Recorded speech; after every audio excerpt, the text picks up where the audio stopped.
Welcome to the Building Doctor Show with Jens Johansson.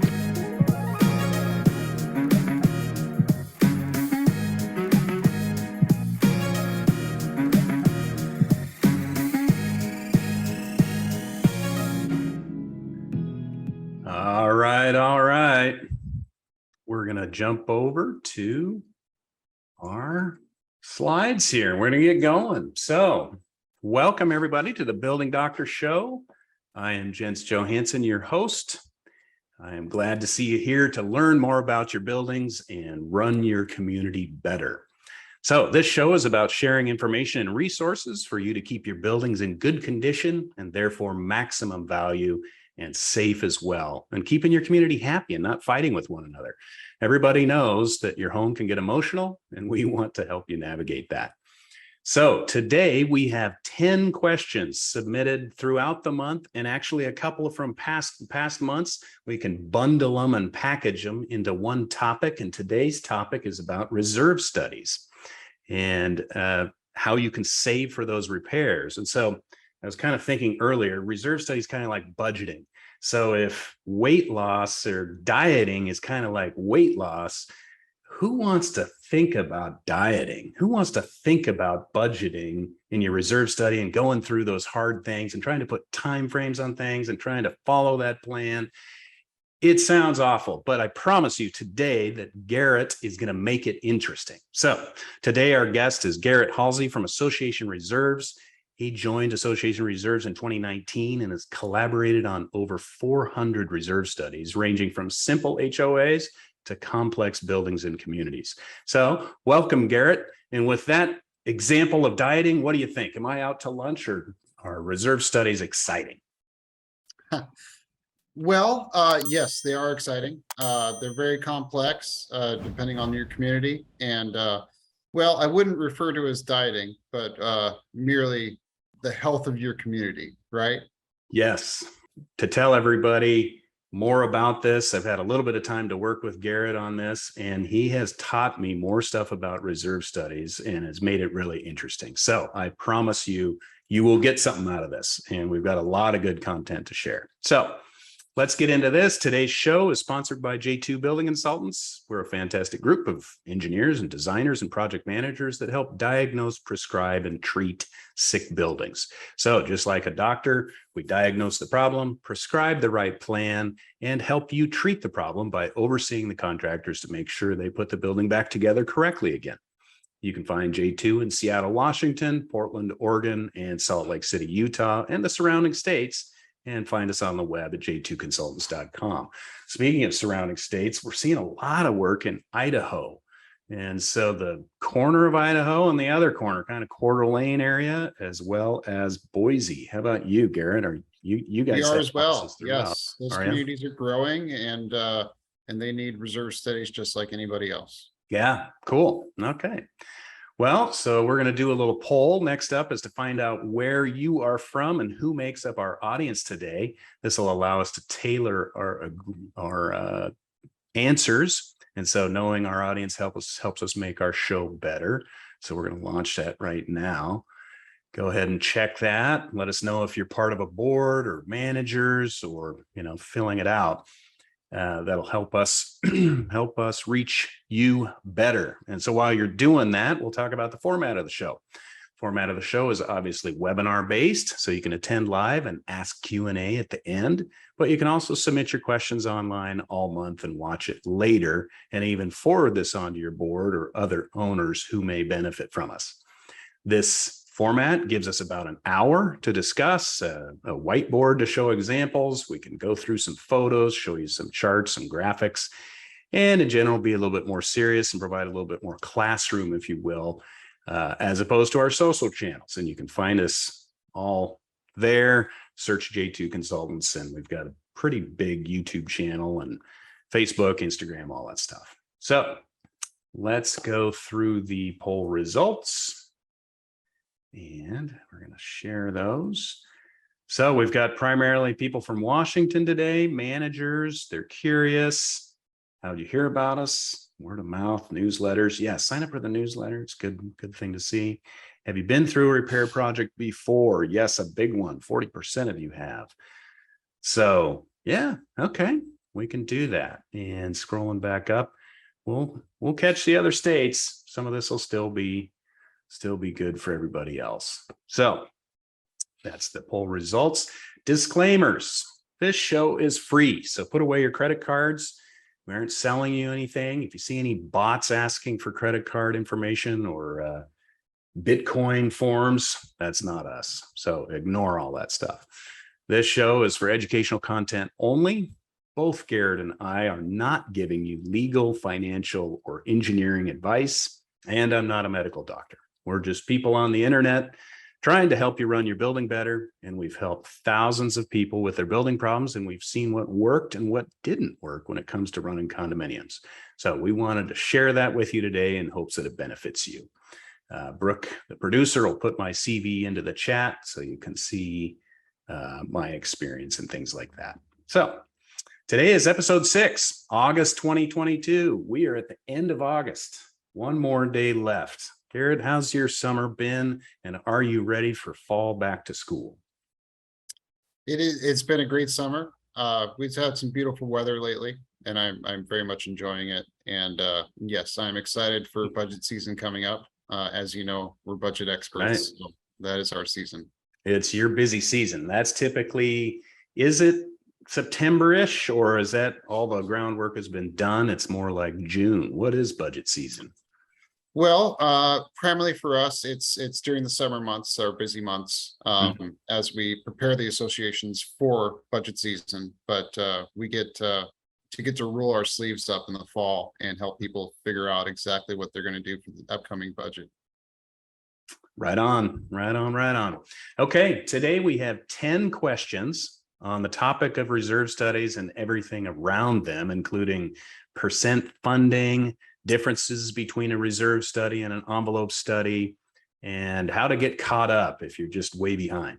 So next month, wanted to remind everybody, the show will take place a little bit earlier, the third week instead of the fourth week on September 20th. So be sure to attend for a panel-like conversation with a lender and a community manager about educational resources for HOAs.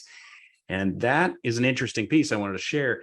They actually reached out to us and said, we really like this Building Doctor Show format where you guys are sharing really good information. We have a bunch of information that's not salesy. It just will help your audience, your boards, and your managers figure this stuff out. And that's really one of the things I appreciate about Association Reserves is they have a ton of information on their website that we'll talk a little bit more about that, but go ahead and check them out at reservestudies.com. Just singular, just reserve study. Reserve study. Thank you. And there'll be those clippets throughout the show here. So, but it's fun. We're becoming recognized as sharing a bunch of great information. So this is great. So in October, we're going to be talking about plumbing retrofits, how to avoid the expensive dryouts from leaks, and how to have great water pressure. But most importantly, how to have clean drinking water again. So be on the lookout for those. Stick around for the live Q&A at the end of the show, as well as some raffle giveaways. We'll answer as many questions as we can in this hour format. If we have more, we'll just add them to the next show. So use that Q&A tab to type in your question. And if you have specific questions or want to get on a one-on-one consult call, stay tuned for that link in the chat. So let's jump into looking at these 10 questions. So here's where we summarize them. Question number 1, inspection first. We know we need a visual inspection and an updated reserve study. Which one should we do first? What if we can only afford to do one? Are there major differences between the two? Question number 2, what is a reserve study? What really happens at my reserve study? What does a reserve study do? What are the fundamentals of it? Number 3, is it accurate? How do I know that my reserve specialist knows what they're talking about? How do I know that their report is a good report? And how do I know that the data they're relying on is good data, especially in this crazy market of inflation and things like that? Number 4, what do reserve studies cover? Can we put in things like preventive maintenance, or is it just replacing big elements like roof and siding, etc.? And we've got a couple of questions on that. The next question is, can the cost of an engineering envelope inspection be funded through reserves? That's kind of an interesting question, as opposed to operation account. How often should we plan for a reserve study to be redone or updated, or it's kind of the major intensive one, and then the little updates throughout? We know we have damage. We have signs of water damage on our buildings. Areas are looking rotten. We haven't opened anything up yet. Should we call a reserve specialist or an envelope engineer to get started? Percent funded. This is always a hot topic. Is there a magic number? Is 70% the right number? And saving more than that, is that a disservice to the community because they feel that money can be used for other things? So what's the right answer to that? And we're behind now. So what now? What happens if we have been following the Building Doctor show and we know we need a reserve study? We haven't had one for a few years, and then we do one and we're way behind. We have too little funding and too many projects, or we have too much month at the end of our cash. We just can't make it through there. So how do we get caught up? And then the last question, this is a pretty common one too. We know we're going to do a strip and reclad, meaning new siding, but our reserve study says our windows, or pick another thing, our gutters or downspouts don't need to be replaced for another X number of years. And so should we do them both at the same time, or should we do one now and one later? So those are great questions. So again, put your questions into the Q&A panel and stick around for the giveaways. So let's get into inspection first. Okay, we know we need a visual inspection plus a reserve study. Which one should we do first? What if we can only afford to do one? Are there major differences between the two? And this graphic that you see here is from Garrett and Association Reserves, and it's on their website. So it's a great little thing. We won't go through all of them, but what should we do, Garrett? Well, we certainly recommend each association get both, really, especially if they're considering it, they're probably in need of both. Obviously the reserve study is a lot more economical in cost. Our average fee is $1,300. And so we feel it's a very well valued, and it should be affordable for any community. Mm-hmm. It's best done after you get all your professional evaluations and orders in place, cost estimates and all that, but we can certainly help you plan for your future without those. However, they're both done together or subsequently. Okay. So the question, we can only do one of these this year. You're saying go ahead and do your envelope evaluation, and then you guys can use that information because you'll learn about the structure and is there water damage and what really is the condition of the siding underneath that, because typical envelopes inspections, we're pulling things off or we're getting a little invasive. And I think you're let's see, where's intrusive destructive testing, the third from the bottom. And so reserve studies are not invasive, they're visual only. So right. So that's good. Our observations are purely visual. We're looking for obvious or deferred maintenance, that kind of stuff. And in the realm of what you guys do as far as intrusive analysis and removing the siding and really getting into the nuts and bolts of things, your evaluation is going to add a lot of accuracy to our reports because, again, we are very limited. We are budget experts, not building envelope experts. Right. So in your second bullet there, conclusions. So one of those reports is telling you about the structural condition. The other report is talking about budgets and cash management. So yeah, that's a good distinction. The standards in that third bullet there, controlled by CAI, that's Community Association Institute National Reserve Study Standard. Is that a big standard? It's a good standard, and are there other standards or? It varies state by state, obviously. But CAI is the big wig in the picture of things. Okay. And they do make some very good standards. Okay. And Awesome. oftentimes, our company is on the board of commissioners, or however that works, right? So, Right. yeah. Yep. Well, good. That's a good CAI plug. Boards, if you're looking for a good organization, check out CAI and read up on their standards of reserve studies. The frequency, that's a good one.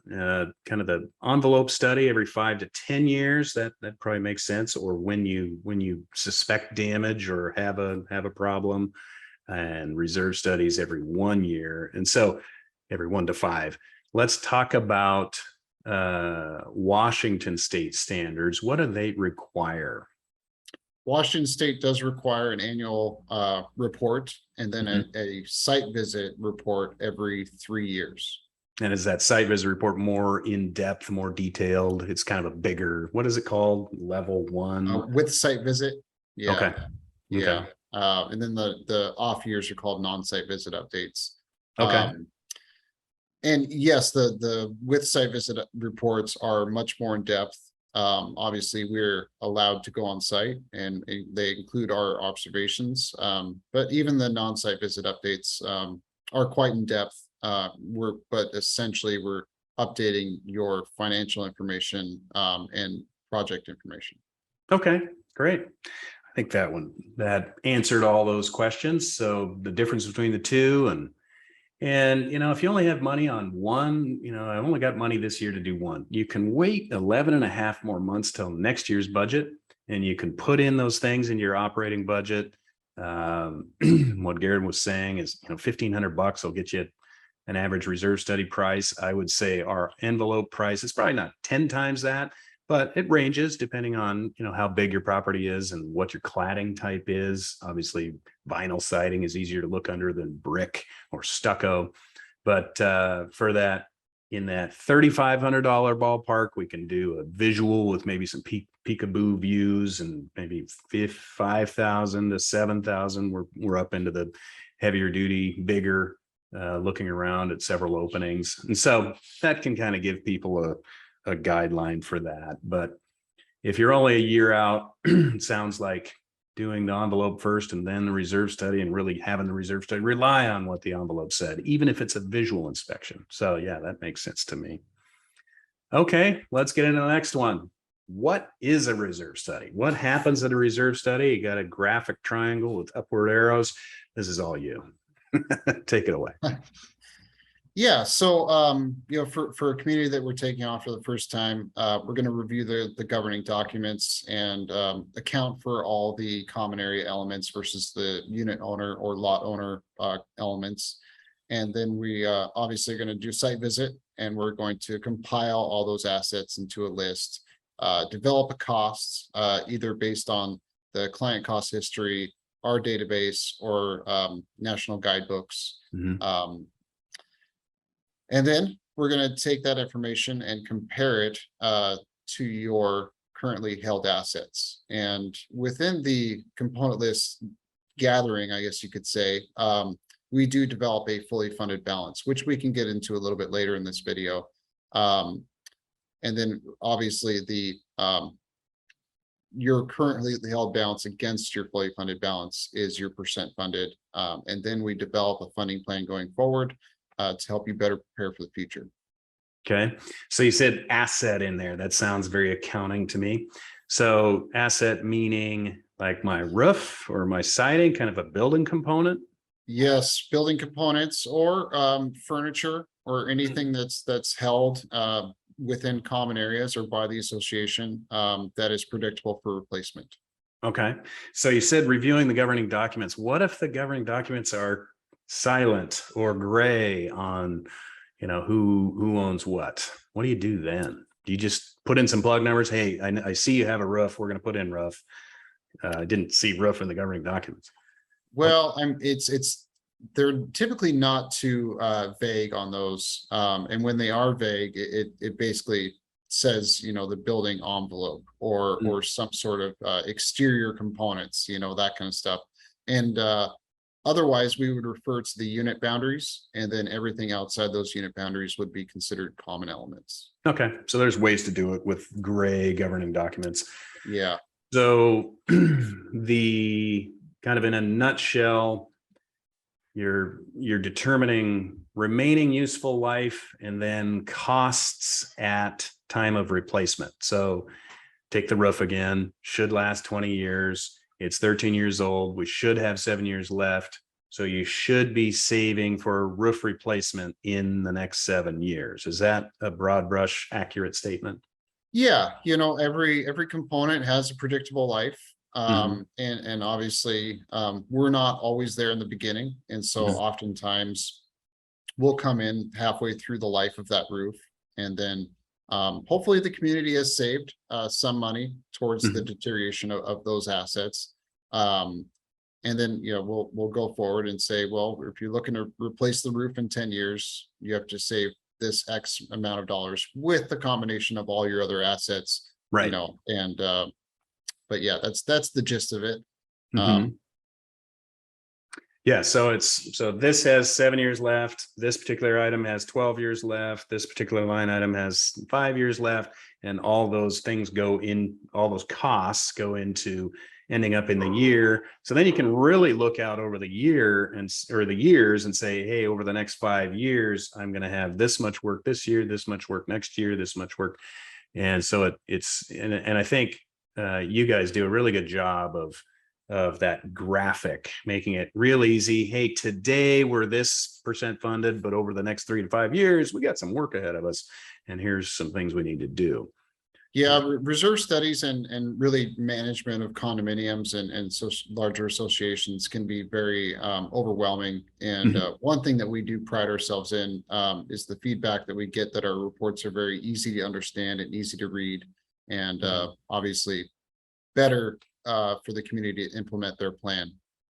Right. Now, you guys also have this cool, you plan it. It's kind of an Excel spreadsheet. So again, go to unfortunately, this is pretty common. We haven't been saving anything. We're now trying to get back on the right track. Here's what we need to do. Oh my goodness, we're only 10% funded. Now what?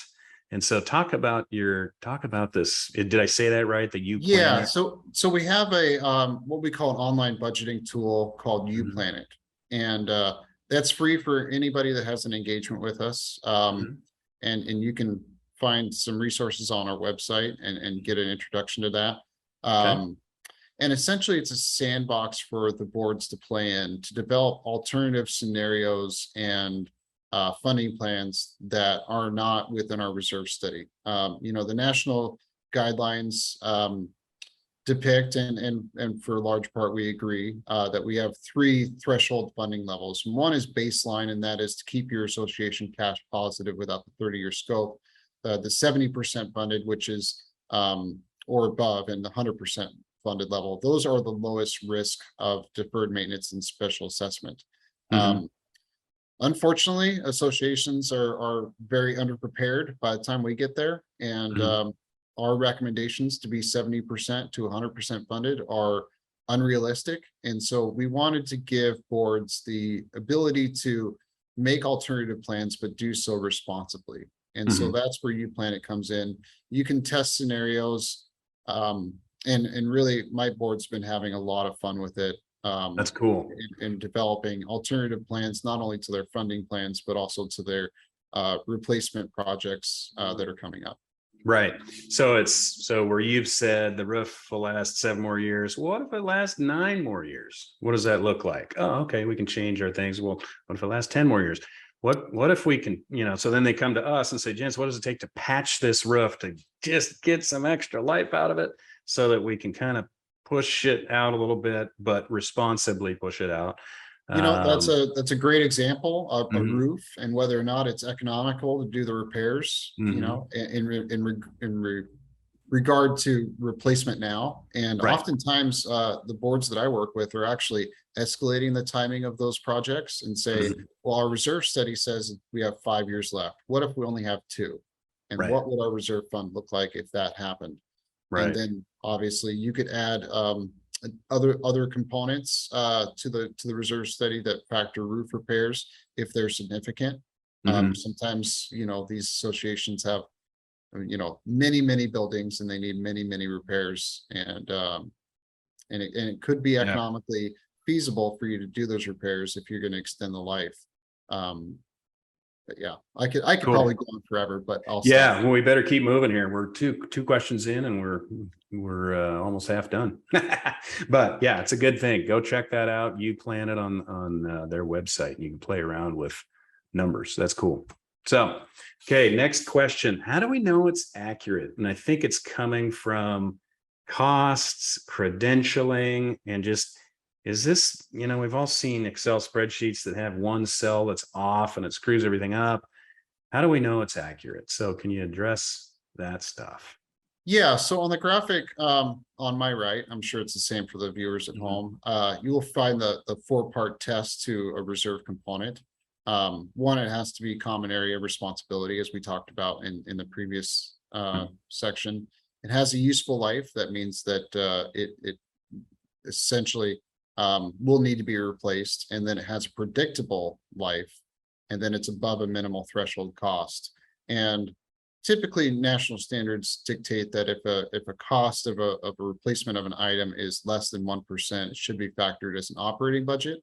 However, we can include that upon request. So explain that real quick. Less than 1% of what? The operating budget. I'm sorry, did I mumble? Okay. No, so so pick a number. If your operating budget is 100,000 a year, if it's $1,000 or less, that should be on your operating. Is That's that correct? correct. Okay. That's correct. Okay. All right. And then Yeah. And then obviously we are bound by Washington state laws. That's the middle graphic. And they have specific laws, as we mentioned earlier. They require an annual update, and there is a great deal of restrictions that make our reports, I guess, more reliable and more accurate. However, Mhm. we try to do the best we can without their rules. But regardless, so we develop the component lists, and then the accuracy of those has a lot to do with costs. Mhm. And in best case scenario, we're going to use the client cost history specific to that community, or even a better or current proposal from your vendors. Gotcha.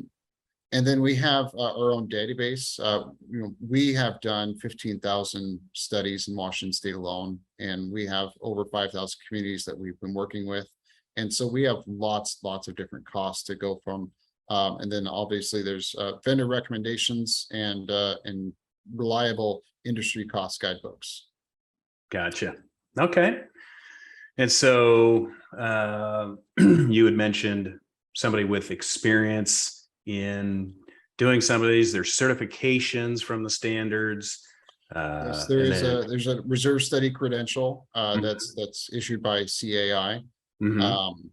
And as well as boards and communities should be researching the reserve study professionals Gotcha. that they're considering, and choose a reserve study professional that has a dedicated interest in the field. Oftentimes I've seen reports that were done by companies that their primary work is outside of reserve studies. Right. Wasn't in their wheelhouse. So yeah, got it. Yep. Good tips. Okay. Let's jump on to our water break. So we get 2 water breaks. This is if you like what you're hearing from Garrett and you need a reserve study, here's their main office number and their main office email. Easy way to remember that is Association Reserves Washington. So ARWA at reservestudy.com. And there's their website with all this info on it. Please check out their website. They've got a huge set there. So, all right. What does the reserve study cover? So here's a picture of a hole in the deck. Do reserve studies factor in preventative maintenance? or just replacement of things like the roof and siding. So how do you get preventive maintenance in there? Yeah, absolutely. Preventive maintenance is key to maintaining buildings and systems, and we are certainly an advocate of that. And we will include preventative maintenance allowances when appropriate. As I mentioned, there is a 1% threshold, and if preventative maintenance is done on an annual basis, that is best done through the operating. So you won't see that in your reserve study, but it's certainly something that we are going to advocate for and assist with when we can, such as deck coatings. Deck coatings are often included and should be included in reserve studies because those frequencies are 3 to 5 years and they do have a significant cost. And if they're not coated, you end up with pictures like these. Right. And so this is kind of a trick question. It's deck membranes. Those can be preventive maintenance maintained, but it's really hard to maintain water damage framing and sheathing under that coating. So that is a big leak likely at this wing wall and how that deck membrane was wrapped up and around that intersection. So yeah, what does it cover? We've got that question answered. Okay. And then what does it cover here? So this is another kind of tricky question. We've got kind of a modern panel siding going on. We've got some gray and yellows. These are fun colors. Building doesn't look that old. We've got vinyl window. We've got head flashings. We've got all the visual clues that say this should be a really, brand new, robust building. But when you pull off some of that siding, you can pull out the sheathing with your hands there. So the question is, can the cost of an inspection, like an envelope inspection, be funded through reserves? And you've talked a little bit about that. Yeah, I mean, absolutely. A reserve can account for these engineer studies or building envelope studies, however you want to refer to them as. We would certainly recommend that they're covered through operating if the association can afford. However, if they are planned or required in governing documents, we can certainly include that. It's typically by request. However, we do strongly recommend these projects or these evaluations when water intrusion or signs of water intrusion are known, and when an association is approaching a major waterproofing project such as siding and window replacements. Right. So here's one of these things of, hey, my siding's 5 years old. There shouldn't be anything wrong with it. I've got at least another 15, 20 years, according to my reserve study, that the siding doesn't need to be replaced. But then when we find damage like this, obviously the siding's got to come off, but then I'm kind of arguing with myself. It wasn't the siding that wore out. It was the damage underneath it that caused it to come off. So in this case, it would totally blow up the reserve study model. And no matter how hard you tried, if there's hidden damage like this, it's really tough to stay accurate on that. So, but this is where it would be a great tool to run that building envelope investigation first. Say, hey, I know what your models say, but don't forget about this damage under here and how you address it. Anything else to talk about kind of hidden damage or surprises to reserve studies?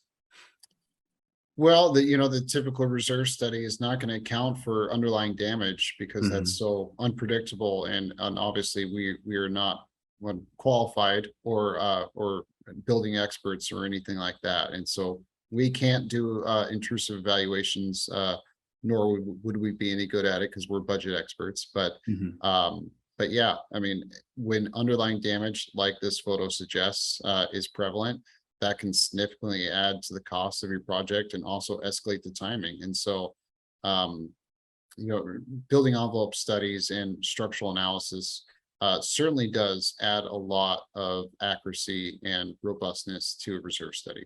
Okay. Yeah, good. All right. How often should we plan to have a reserve study done? Now, we talked a little bit about that. We've got some Washington law mentioned there, but this is another good graphic that talks about who, what, when, where, why, how. Do you want to take us through that? Yeah, as I mentioned earlier, reserve studies in the state of Washington are required on an annual basis. And so what if we're not in Washington? Well, people you can know, just I Google that, right? They can Google Oregon Reserve Study or something like that. It's called something different in Oregon. Yeah, that's right. Every state has its own CAI chapter. And there are certainly a lot of states that don't have requirements in regards to when you have a reserve study done. One is Idaho, as you mentioned earlier. Mhm. In those situations, we would recommend a minimum of 3 years, but given the economic climate that we're having right now, it would not be out of the world to have an annual update done, because we are seeing significant price increases year over year Sure. on a national scale. So Yep. getting ahead of those costs and better understanding the health of your community reserves Mhm. is the best scenario. So Yep. What's that phrase? What gets measured gets managed. And so if right. we're always paying attention to it, we can tweak it. We don't get surprised, and we have a And it makes it better easier to measure. react, right? Yep. Yep. You Yeah. want us to take us through the who, when, where? Or people can. Obviously, having it done by a credentialed reserve study Mhm. is not only compliant with the law, but much advised. Mhm.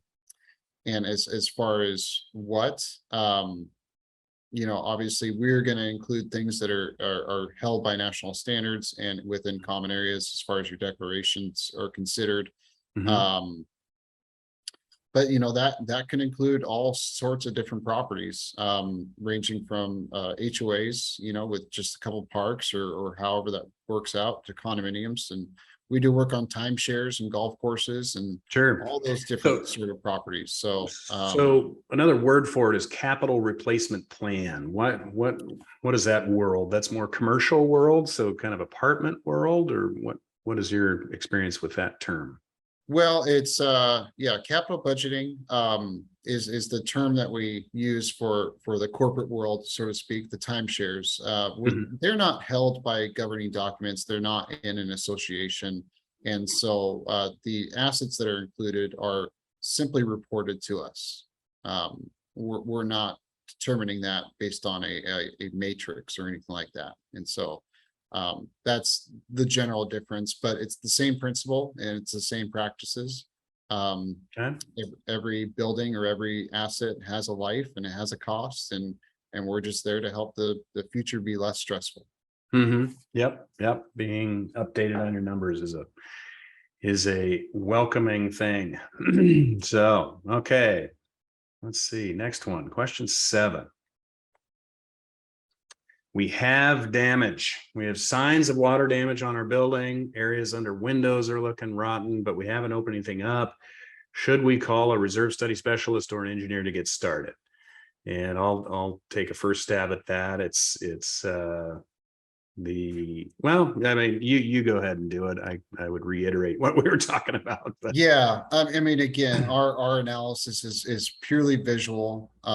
We are not going to get underneath the siding, and even if we did, we wouldn't be qualified to opine on it. We are budget experts. If you're having water intrusion, call a qualified contractor like J2 to get a building envelope study done and really find out the health of your buildings underneath, what's not being visualized on the outside, right?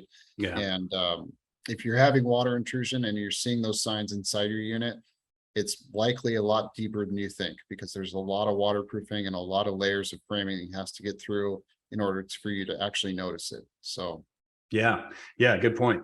There's no water getting into my unit. Well, oftentimes your wall is 6 inches thick, so it's damaging the outside surface of that wall, and you just don't see it on the inside.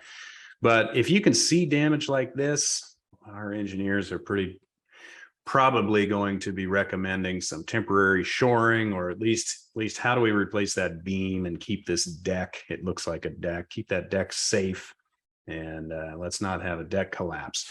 Now that we've understood what's damaged and what needs to be repaired, we can definitely go back to your existing reserve study and even work with your reserve specialist and say, hey, we found some new stuff. How does this change things? Where are we at on replacement of these elements, and work together and help these boards get a good plan together. So great. but yeah, definitely keep you updated on the numbers. So All right, next question. Oh, here's the funding. Okay, what is the magic number? We have members in our association who feel that funding our reserves over 70% is a disservice to the community because they feel that money pushing the reserves over 70% could be better used for current projects such as aesthetics or more stuff, rooftop furniture, rooftop deck and barbecue or whatever. What's the right answer? And so take us back, Garrett, to that 70%. What does that really mean? It's low risk of an assessment, right? It's not Right. so. Well, as I mentioned earlier, being above 70% is going to be the lowest risk for your community, as far as avoiding deferred maintenance and special assessments. So the risk there is a financial assessment. Right, The risk isn't building collapsing. It's right. the risk is hey, all of a sudden we got to do this big loan or we got to need a bunch of money. And so it's a budget planning risk. And at 70%, you feel pretty good. Yeah, we feel that if communities have the money, that they're going to do the projects. But when they run into a scenario where they have less money than the project requires, their first reaction is, well, we'll just wait until we have enough money, right? And that can cause not only more damage to the actual assets, but also a stigma on your property as far as values go, that kind of stuff. I'm actually going to go back. So this deck beam, just wait. It'll only get fill in the blank worse. It's not going to get any better. The building's not going to heal itself. So that's just going to be the whole beam that's damaged, or more joists that are damaged if you wait. Right. So, so if you don't have enough money and you don't want to defer the project because you really don't want to cause any more damage and any more costs, you would have to do a special assessment or fund the project outside of reserves. And obviously that's not the best scenario, but when you have 70% of what your percent or your fully funded balance is, you should have enough money to do all your projects, because you're not going to need to do them all at once. How far ahead do you look in that? Here's this nice graphic that shows at this point in time we're this percent budget, but next year we got a big roofing replacement job, and next year we got. So how far ahead do you look? 3 years, 5 years? Well, let's years? go to the next slide. I think we have a nice image there. Actually, well, that wasn't the one I was thinking about, but it's okay. We'll so 5 years out is a good time frame to plan. It can be daunting to look beyond that.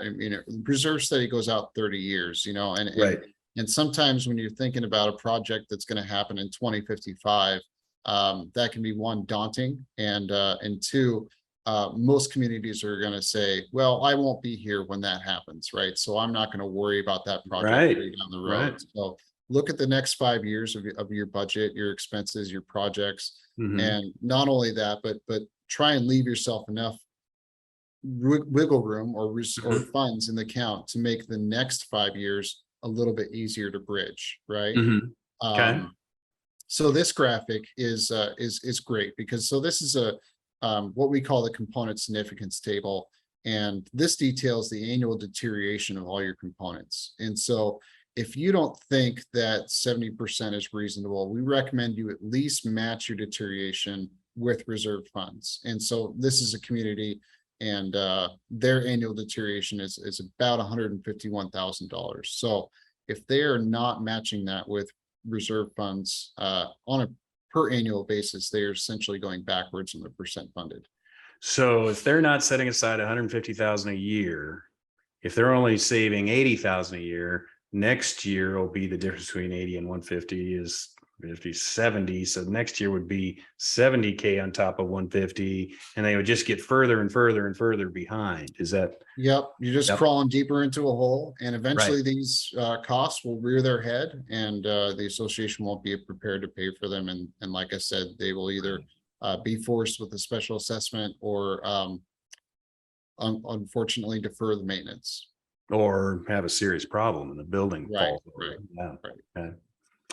Well, all right. All those scenarios are a serious problem, right? So, Right. Going back to the 70%. Let's see. I was going to ask you a funny question. What is the lowest percentage you've ever seen a community be funded? Uh, 0? 1? well, I mean, in a literal sense, zero, because Okay. we've done brand new communities, right? Right. We wouldn't recommend being lower than 30%, really. I I'm mean, sorry, I talked over you. You wouldn't recommend being what? 30% funded. Okay. That is where you're at the highest risk of deferred maintenance and special assessment. That's where you've only saved 30% on 30 cents on the dollar. Okay. And so as we talked about before, if you have a roof and you have the siding and you have all that, and you only have 30% of what that costs, Okay. you're So going to be I need the $1 million for a roof, but I only have 300,000 in it because I'm only 30% funded. That means that, essentially what the problem they're going to run into eventually. Yes. right. Okay.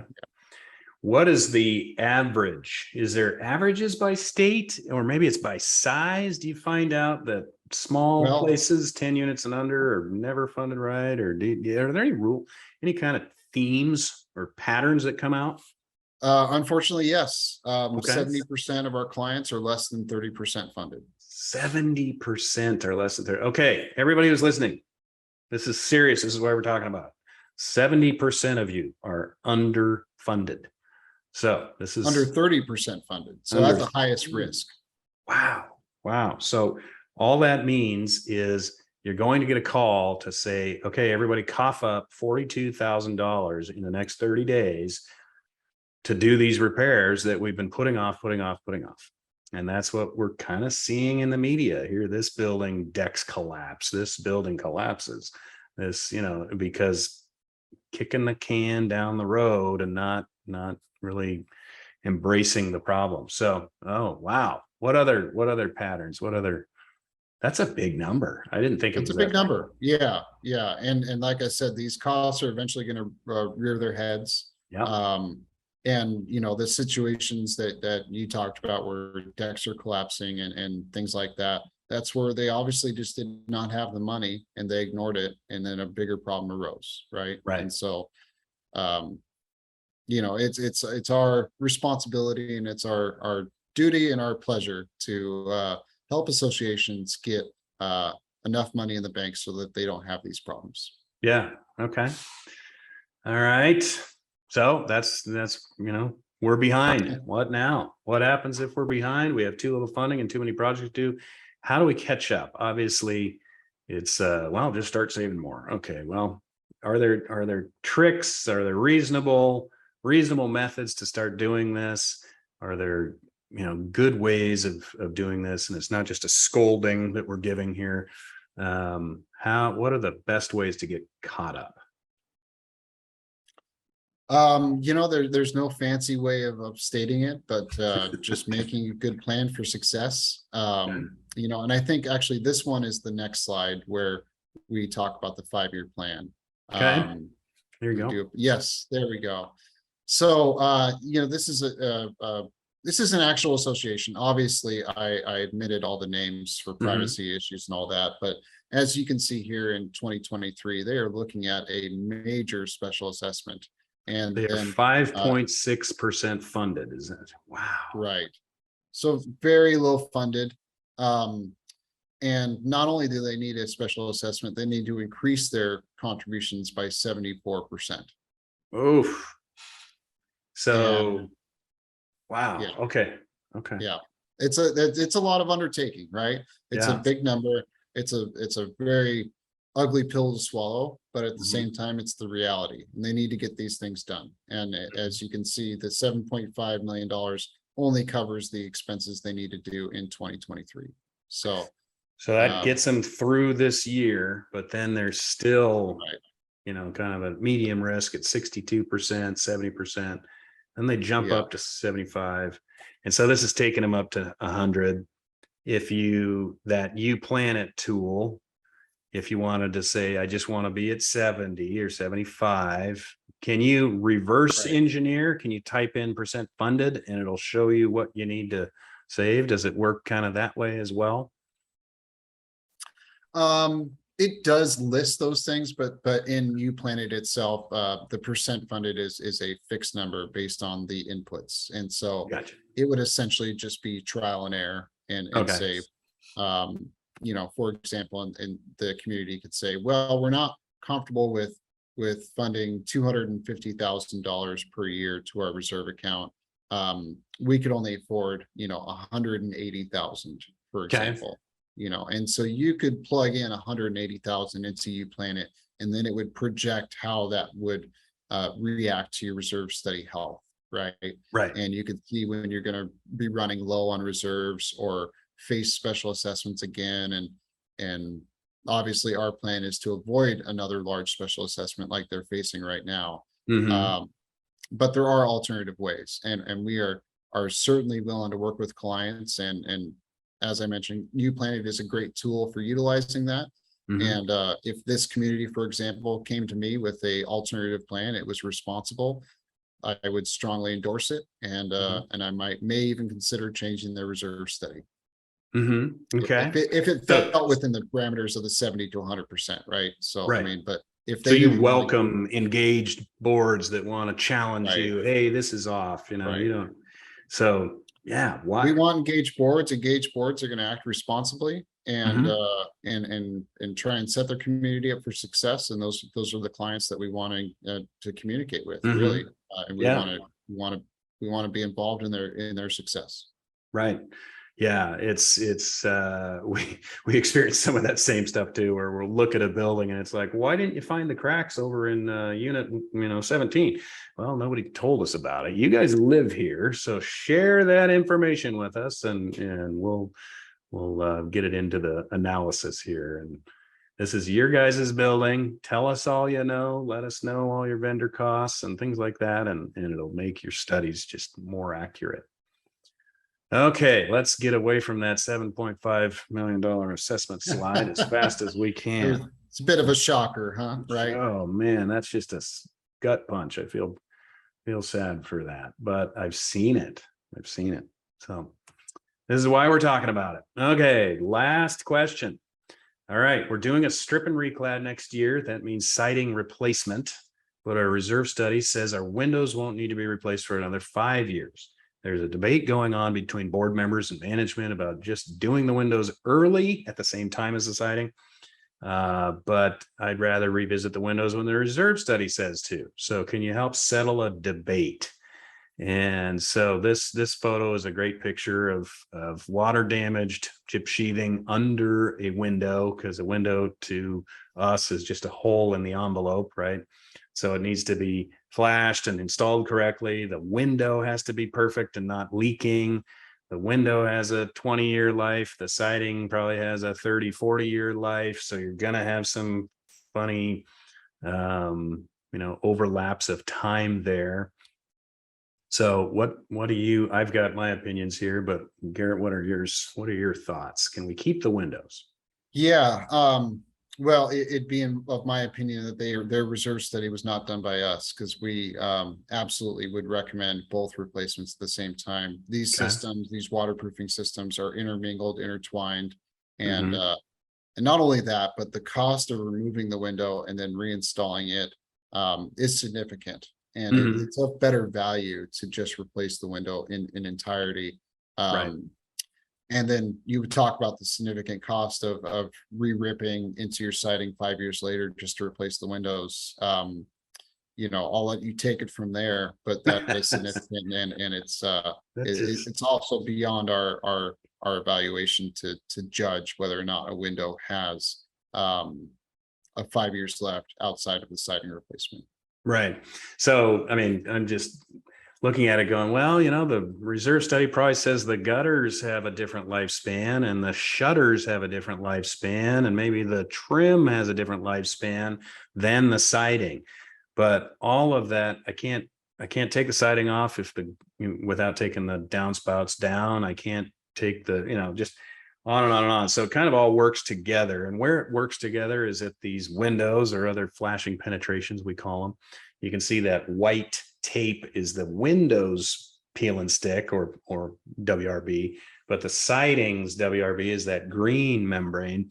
And they're all taped together, sealed together, sticky. And so when you try to rip that window out later, you damage the new WRB, and now you're resetting up ladders and remobilizing.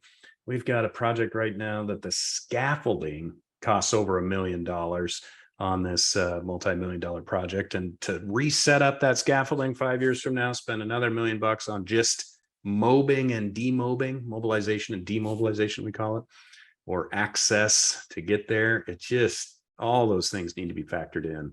So we like to say, take a look at your windows and really seriously consider doing it during your siding. We've kept windows, but pretty rarely. So am I making sense on that with your thoughts, Garrett? Yeah, I would totally agree. I mean, it is up to the association entirely to whether or not they keep the windows and to ultimately decide the scope of work. But I would certainly advocate for replacement, and just for cost efficiencies, if not the integrity of the waterproofing. Perfect. Okay. We're coming up on our time limit, and I only see one question in the Q&A. So if you got any questions, get them in there. So let's see. We've got, so need a building inspection, talk one-on-one with a building doctor. That's me. Does any of this sound familiar?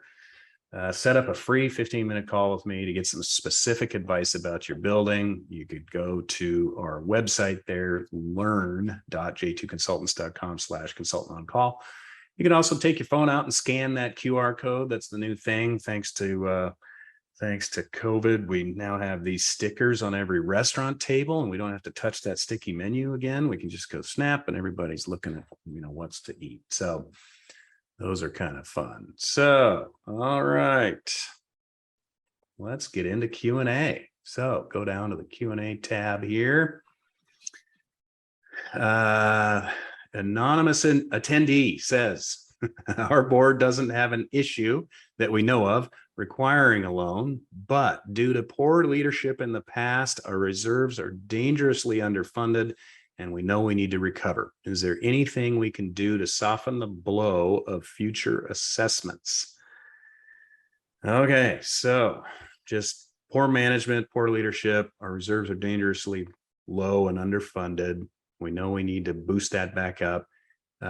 What are the ways to do this? Is there anything we can do to soften the blow of future assessments? Well, one of my thoughts while Garrett is thinking of his, really take a look at your reserve study and what we've seen, we'll actually get this call. Jens, J2, hey, I need our site, or we need to repaint our buildings. Oh, okay. And we know it's going to cost $700,000, and we're ready to get started. We've already hired a contractor. We're going to repaint our buildings, and we want you to help oversee that. And just, yeah, the contract's starting next week. Can you help us? Okay, great. What are you doing? Are you changing colors? Nope. We're staying with that same gray. We liked it. It's good for 10 years.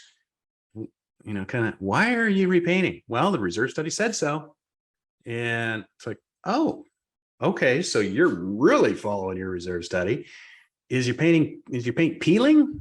Does your sealant need to be replaced? It's not a bad color. You're not changing from avocado green to a modern color. Why? Oh, you can probably push that paint job out a little bit. We can come out and take a quick peek and make sure you're not peeling and cracking and splitting, and that it's still a good paint job. And so we'll see this follow the reserve study verbatim. And if it says that window needs to be replaced in 20 years, you have to replace it. There's windows that are 100 years old in old parts of town that still work. So looking at that and saying, do we really have to? And then what does that look like? So then, do we have to? Second question is, gents, what does it take to kind of stretch this out a little bit? We know our roof is 20 years old. Is it leaking? No. Can we coat it? Can we seal it? Can we do some things to kind of help, again, stretch, and kind of push it out? Maybe instead of needing 7.5 million this year, we need 3.25 this year and 3.25 next year. Or, I don't know. But you can kind of start pacing yourself a little bit. But one of the things, and I talked about it before, is the new board comes in and makes that political promise. No new taxes under my watch. And what they mean is we're not going to raise dues or fees. Meanwhile, gas has gone up, bacon's gone up, everything else in our world has gone up. But are we underfunded and you're not increasing our fees? We have to talk about this. So soften the blow, get together with your HOA, have more homeowners meetings that are just town halls. There's no vote going on. We can just start talking about it. You can get, us, we can come in there. I'm sure Garrett will come talk to you, and just help educate. So Garrett, do you have anything to add to that? Yeah. So, I mean, get a proper reserve study, give us a call, get on our website, request a proposal. We'd be more than happy to help you out, with this scenario. Mhm. And once we sort of unpack it and find out what's exactly going on, and we can tell you the truth of your situation.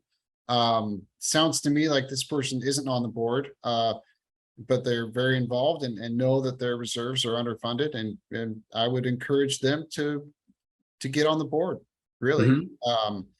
And then start leading their community in a proper way.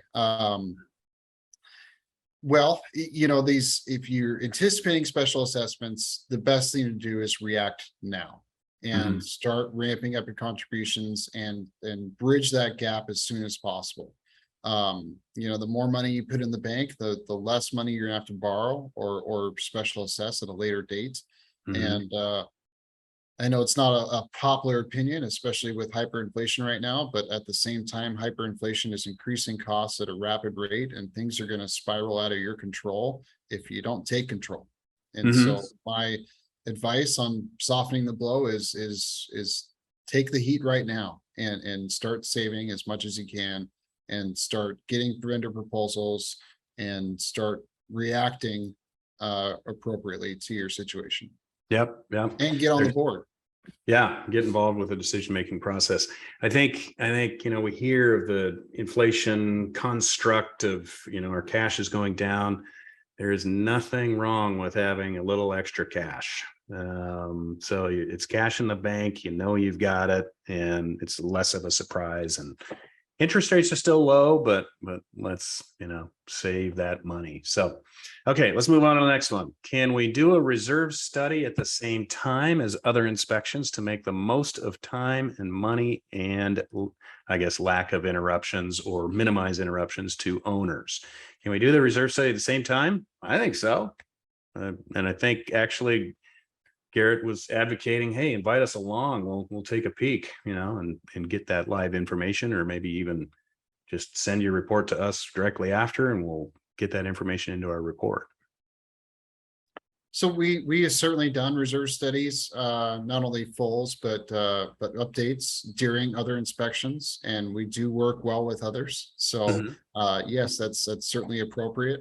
In fact, I've been on site when Jens's crew has been on site doing work as well, and I've had great discussions with your managers about the projects that are going on, and oftentimes I find out more about the project than I would otherwise through the association management of the board, because your contractors or your management have specific knowledge about the work that they're doing, and I get to actually visually see it, and so offers me a greater in-depth experience within the community projects. Gotcha.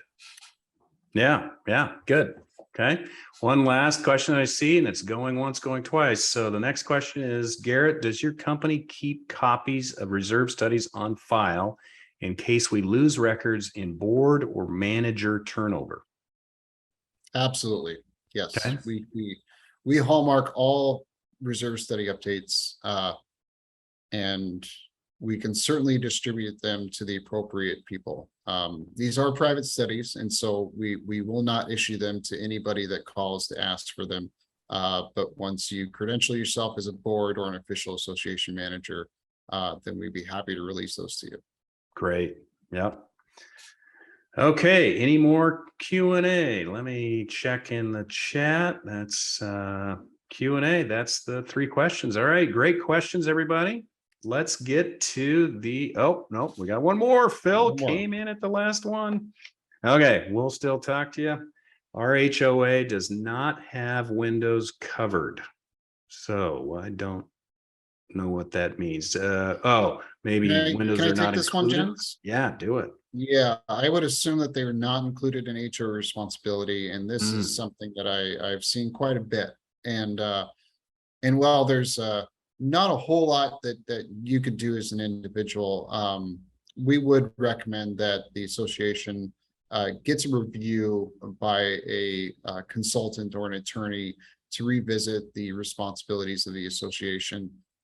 It's of my opinion that windows should be included because they are intertwined into the siding systems and the waterproofing systems, as we discussed earlier. And and the replacement of those are best combined. So like I said, it's of my opinion that those should be included, and that you should seek legal guidance in changing your declaration.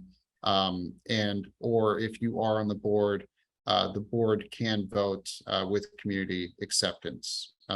Typically, it's above 70% of membership has to agree to it without any sort of legal tender there, I guess you could say. right. And yeah, Phil, good question. And Garrett, good answer. It's one of our soapbox questions about this.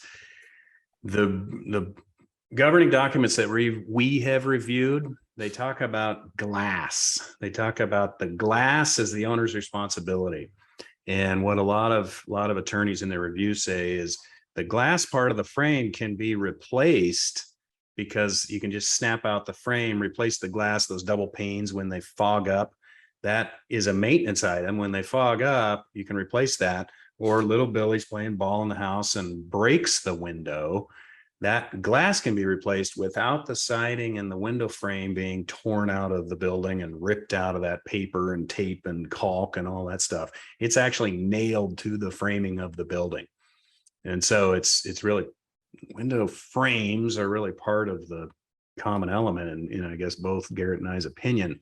And so a lot of times it'll say, oh, the glass is the owner's. Oh, that must mean windows. Therefore, owners have to pay for all their windows.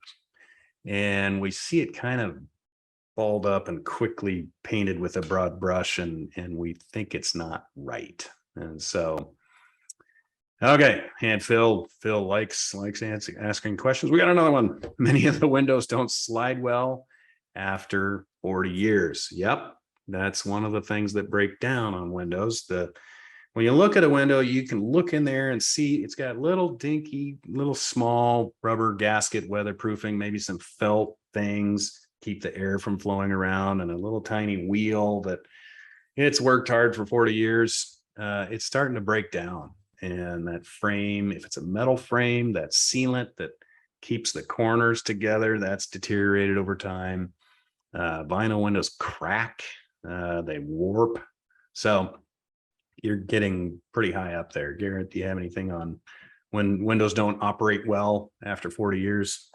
Yeah, I mean, I'm 40 years old. I'm assuming that they're not vinyl windows. I'm assuming they're aluminum. And but even metal corrodes and warps over time. I mean, the expansion of buildings and the contraction of framing, all that has to do, I'm sure, with the operation of your windows, and that's more reasons for you guys to call J2 to get those windows appropriately analyzed and see if they're ready for replacement. But given 40 years, I would assume that they are.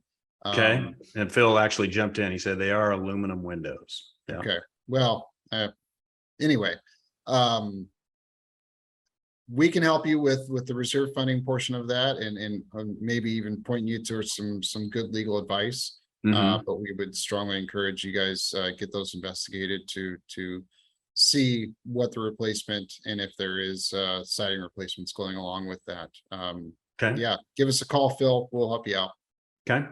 One more question. If the consultant report says one thing, but the reserve study says another, which one is right? Ooh. And I would just say, you know what? They're kind of two different things, and put us together in the same room and say, hey, here's what I'm seeing. Garrett, here's my photos. Here's why I said probably to do this. What are you thinking? Garrett will be like, yeah, okay. Well, roll it into his information, and together we'll come up with a plan that works for you.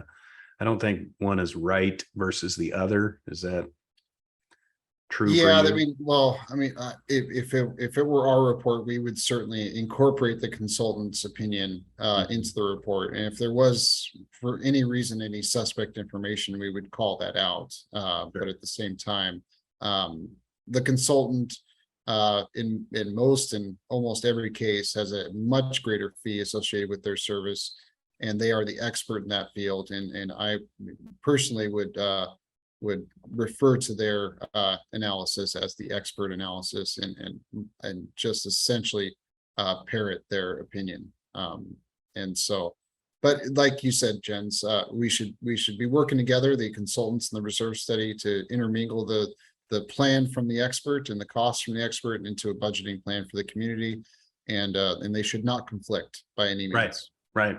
And we stay in our lane. We don't get into budgets and costs and things like that. And so it's, but I've seen some, hey, I think the roof has 10 years left. Hey, I think the roof has 7 years left. Okay, let's get together and work on that. So, yep. All great questions. Thank you. Okay, let's keep it on track. We are over time. We got to get to the most important stuff. The giveaways this month are a good bag of J2 brew. This is really good, heavy, strong coffee. It's been very popular, and a nice stainless steel mug. You can put coffee in there or your beverage of choice. We pick a number, and then depending on what number you are on the webinar, Brooke can find you and get your mailing address of where we can send this. And I am feeling like number 10. Number 10 is the winner of the coffee and mug giveaway. So Brooke will reach out to you, getting a mailing address again. So thank you for being part of that. So both firms here, J2 and Association Reserves, have a ton of free resources for boards and managers. So go to these two websites, j2consultants.com and reservestudy.com, and you will see a lot of these charts, a lot of these graphics, a lot of this stuff. And it's meant to help you, meant to be good information in today's information overload, not a bunch of marketing junk. So information you can use and share with your team, share with your board, and manage your building better there. Okay, don't forget, we're back every month. Take a scan of that and invite your friends, or sign up for our newsletter here. And this is Association Reserve actually wrote the book on. I was at my first board meeting as the new association president when the manager asked if we had enough money to repair and paint the railings. The truth is, I didn't know. We'd just been talking about a very expensive roof repair, and I didn't understand where we were financially. I felt lost without a plan. I now know that most associations are in the same position. So I'm going to pause that. This is the founder of Association Reserves, and he's talking about his story of being on a board and not knowing the numbers. And he's written a book. You can find the book there at their website. Something definitely to pick up and learn more about reserve studies. So again, depth of information here. Okay, thanks for attending, everybody. Be sure to schedule a call with the building doctor if you got a quick 15 minutes free. We can get you going, get you aligned, let you know if we're the right fit for you. We don't sell snow cones and tires. But if you have a question for us that's in our wheelhouse, we can help you or refer you out to good parties like Association Reserves. So thank you, Garrett, for being on our show. Appreciate it. I think we added a lot of value today. Thanks, Jens. That was fun. And I hope we reached some community members out there and helped them today. And I look forward to speaking with you soon. Right on. Thanks, everybody.